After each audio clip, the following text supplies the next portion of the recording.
It began quietly.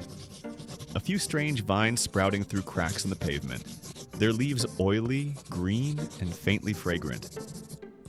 No one thought much of them at first. They looked like weeds, another nuisance for gardeners and city workers. But within weeks, the world changed. The plants spread faster than anything in history. They grew in deserts, through concrete, even on rooftops and glass walls. Their roots cracked roads open, crawled through subway tunnels, and wrapped around entire buildings. Cities began to smell faintly of tobacco. Not the smoke, but the raw, earthy scent of nicotine-rich sap. Scientists were baffled. The plants didn't obey natural rules. They grew without soil, thrived without sunlight, and seemed immune to fire, frost, and poison. Geneticists discovered that the species was mutating daily, learning, adapting, and multiplying.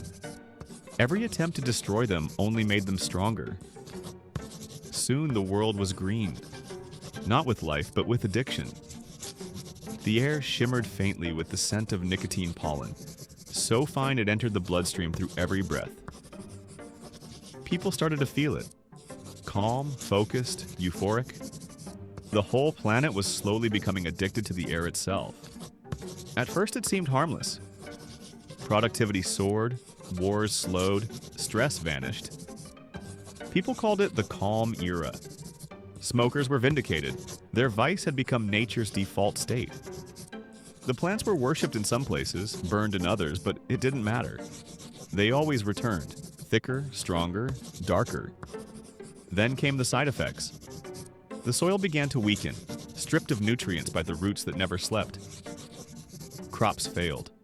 Animals grew restless, unable to resist chewing the nicotine vines, their hearts racing until they collapsed. Rivers filled with amber-colored sap, toxic and sweet. The world smelled like smoke without fire. Governments declared emergencies, but there was no cure. The vines absorbed everything: fertilizers, metals, even radiation. They choked power lines, cracked dams, swallowed satellites that fell from orbit. Humanity was surrounded by green hunger, a planet wrapped in its own craving. Some people embraced it. They claimed the plants whispered. Soft, seductive voices carried through the leaves. You're safe. You don't need more. Just breathe. Others went mad trying to escape the scent, sealing themselves in metal bunkers, their lungs burning for another breath. Within decades, cities became jungles of nicotine vines. Towers stood half-swallowed, their lights flickering beneath layers of glossy leaves. Humanity adapted, living in enclosed domes with filtered air, rationing each breath like it was sacred. Outside, the world belonged to the plants. Forests of glowing green leaves swayed under the toxic amber sky. They had become the new dominant species.